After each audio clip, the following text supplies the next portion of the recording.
Je ne vais pas expliquer les photos parce que ce n'est pas intéressant. Je vais juste vous donner des petites clés, des petites pistes pour comprendre ce que j'ai voulu dire. Tout est dans la feuille de salle, hein, parce que je rêve que en fait, les images se portent d'elles-mêmes et qu'on les comprenne sans avoir besoin de les expliquer. Malheureusement, ce n'est pas toujours le cas. Il faut quand même quelquefois un petit peu mettre quelques petites pistes de réflexion pour aider le spectateur.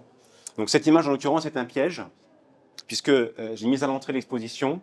Pourquoi? Parce que quand on arrive dans ce département, la première chose qu'on fait, c'est d'aller sur la côte pour aller voir tous ces paysages mythiques, Saint-Malo, Dinard, etc. Là où Éric Rohmer a fait son superbe film, Conte d'été. Voilà. Moi, j'ai mis cette image en entrée parce que ce que vous allez voir après, c'est pas la même chose. C'est-à-dire qu'il y a une vision plus rugueuse, plus intime du département, qui est essentielle dans le travail d'observatoire. C'est-à-dire qu'il ne faut pas se contenter de la vision dominante. Or, on s'était rendu compte, et moi on me l'avait dit quand j'ai commencé le travail, qu'il y avait un gros déséquilibre sur ce territoire en termes iconographiques entre le littoral qui est surreprésenté et la partie plus rurale, plus intérieure, qui est quasiment pas représentée. Donc il y avait un gros déficit de représentation notamment du bocage et du monde agricole. Donc dans ce travail, vous allez voir que cette image est à l'entrée, parce que c'est un peu la tête de gondole, mais finalement, il y a des choses beaucoup plus fines et beaucoup plus complexe à mesurer et à voir dans ce territoire. Très souvent, ce qu'on décide de faire, c'est de montrer les images d'avant et les images d'aujourd'hui. Donc c'est avant-après, avec souvent ce titre qui est très souvent utilisé dans les démarches pédagogiques du jeu des 7 différences, etc. Et je me suis dit que c'était, alors d'une part, je me suis dit que c'était un peu dommage de limiter l'approche à ça, c'est-à-dire que c'est un peu monotone, et j'ai eu envie de faire un peu autre chose, parce que j'avais une matière importante, hein, il y a 99 images. J'ai envie de faire autre chose, j'ai envie de faire réfléchir le visiteur sur le pouvoir de la photographie de paysage. Qu'est-ce que la photographie peut apporter, peut faire au paysage? Donc là, en quelque sorte, ce que vous voyez là, c'est la partie la plus accessible de l'exposition. C'est les paysages de 2018 qui sont à gauche et ceux de 2022 qui sont à droite, qui sont exactement les mêmes. Là, on est au cœur de la démarche d'observatoire. C'est cette matière qui va être lue, analysée, observée par les paysagistes, par les techniciens du département. C'est pour ça qu'on m'a fait travailler, en quelque sorte. Voilà, ça, c'est la matière essentielle. J'ai envie d'aller plus loin. J'ai eu envie de proposer des scènes, des grappes d'images qui permettent d'amorcer une réflexion sur ce que c'est que la photographie de paysage aujourd'hui. Qu'est-ce que la photographie peut apporter à la compréhension du paysage?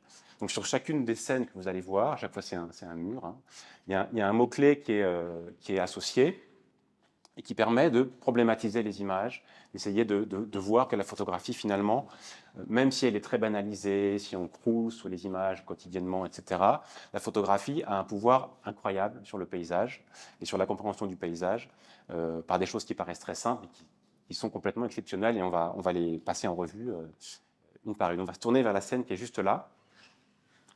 Là, le mot-clé qui est associé à cette scène, c'est oxymore. Alors pourquoi? Parce que je pense que vous devez le comprendre normalement. Le propos est très explicite, même un petit peu poussé. Mais à gauche, vous avez un des seuls endroits du département où il n'y a pas eu de remembrement. Donc les parcelles bocagères qui sont à gauche, on est à Saint-Séglin, c'est les plus petites du département. Elles font des fois la tête d'un terrain de tennis. Donc quand vous y êtes, c'est extrêmement émouvant, c'est magnifique, c'est un paysage complètement intouché. C'est l'idée d'une Bretagne, je dirais, du 19e siècle, voilà, très beau. Alors bien sûr, ça n'est plus entretenu, les arbres ont poussé, mais voilà. Et à droite, on a un ensilage de maïs. L'ensilage de maïs, c'est ce que l'on fait pour nourrir les bêtes en coupant le maïs avant qu'il soit arrivé à maturité, avec des engins très bruyants et avec une espèce d'usine mobile.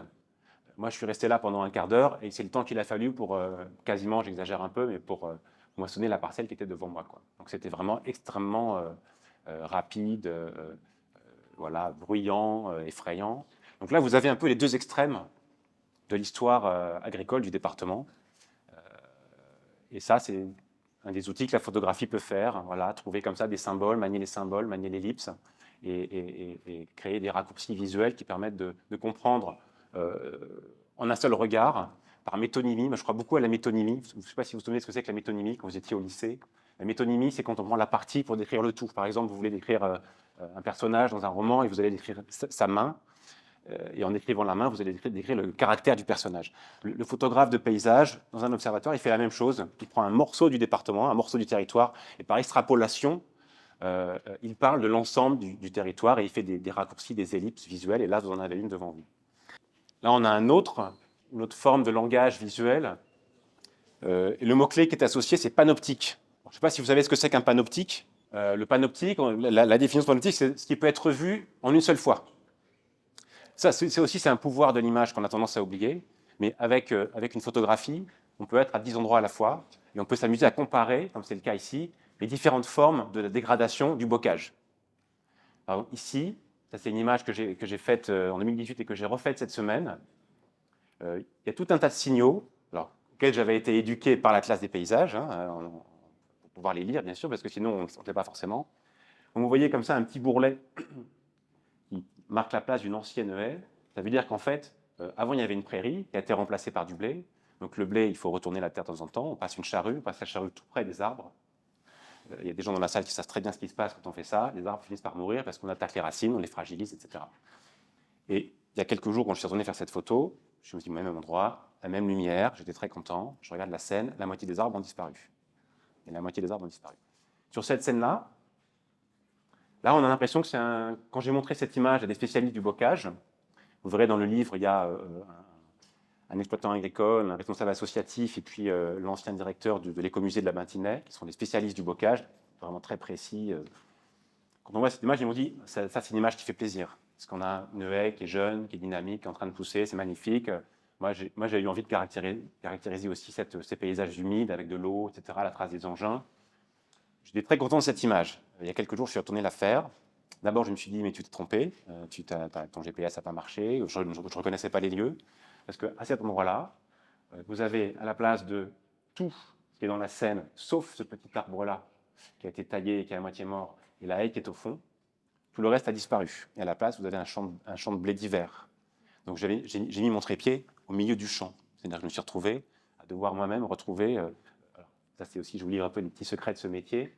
Pour pouvoir faire une photo à l'identique quand vous n'avez plus aucun repère, à part le ciel, le sol, la hauteur de l'horizon, et puis quelques arbres qui ont poussé, ils ont 3 ans de plus. Alors la dynamique végétale ici est assez intense, donc les arbres poussent vite. Heureusement qu'il y avait ce conifère là, on a un pin sylvestre je crois, sinon je n'aurais pas réussi à refaire la photo. J'ai dû tout caler sur ce conifère pour après remettre l'image. Et encore, je ne suis pas certain que ça marche complètement. Mais en tout cas, voilà, il y a une mutabilité à court terme du bocage qui est proprement sidérante sur ce territoire et que l'observatoire va documenter et alimenter. Voilà pour le panoptique. Vous savez que le panoptique, ça avait été inventé par Jeremy Bentham, un philosophe qui avait théorisé, dans une théorie de la surveillance, le fait qu'avec le panoptique, on pouvait, dans une prison, voir tous les prisonniers en même temps. Là, on voit en même temps tout un tas de signaux d'alerte sur la disparition du bocage. Alors, on va passer à quelque chose de peut-être plus théorique, mais vous allez me suivre, je vais essayer d'être très pédagogue. Cette scène-là, je l'ai intitulée « Métapiction ». Alors, qu'est-ce que c'est qu'une métapiction? Alors, moi, je ne suis pas du tout un philosophe ou un théoricien de l'art, mais en tout cas, je m'intéresse beaucoup à ce qui se dit en ce moment sur la photographie, sur les images. Et vous avez un théoricien américain qui s'appelle William John Thomas Mitchell, qui a écrit sur la culture visuelle, la théorie visuelle, et qui a inventé le concept de métapiction. Alors en anglais, c'est metapicture, qui est traduit par métapiction. En gros, la métapiction, c'est une image qui en elle-même porte une théorie visuelle et qui peut exprimer une théorie visuelle. Alors, il y en a une très célèbre. Si vous tapez sur vos téléphones, on peut faire ça, ça peut être rigolo. Vous prenez au téléphone et vous tapez lapin-canard. Et vous allez voir sortir une image que certains connaissent peut-être, qui est une image, une gravure, où on voit un lapin et un canard en même temps, qui est une image qui permet de théoriser la bivalence des images, c'est-à-dire que cette image, vous voyez deux choses différentes, mais pas en même temps. C'est impossible d'y voir à la fois le lapin et le canard. Votre cerveau fait une espèce de va-et-vient qui est un peu bizarre. En tout cas, voilà. Et cette image illustre la bivalence des images. C'est une métapiction, c'est l'exemple que prend Mitchell.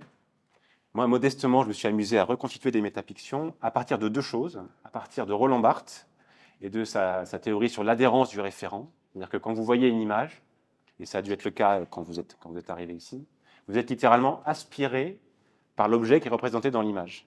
C'est-à-dire que cette aspiration efface le geste du photographe. On voit d'abord ce qui est représenté avant de voir comment le photographe l'a fait. Et en l'occurrence, j'utilise ce pouvoir des images pour en fait vous forcer à voir en même temps le passé et le présent. Dans ces images, vous voyez le passé et le présent dans une même scène, ce qui est littéralement impossible. Mais en l'occurrence, l'illusion fonctionne. On a bien l'impression d'être dans une même image, on comprend que c'est une même image, mais en l'occurrence, elle est impossible parce que elle mélange deux séquences temporelles qui sont disjointes. En plus, je me suis amusé à les faire varier. Donc, parfois, c'est le passé à gauche et l'avenir à droite. Des fois, c'est l'inverse. Là, c'était le matin, l'après-midi avec le jeu de la marée, etc. Ça aussi, c'est une manière je trouve, d'essayer, en tout cas, c'est ce que j'ai voulu faire ici, de renforcer le pouvoir de l'image, de montrer ce qu'une image peut faire au paysage et comment une image peut nous permettre de voir le paysage, pas uniquement en regardant le référent, mais en regardant aussi comment l'image est construite et qu'est-ce qu'elle peut apporter comme regard critique, etc.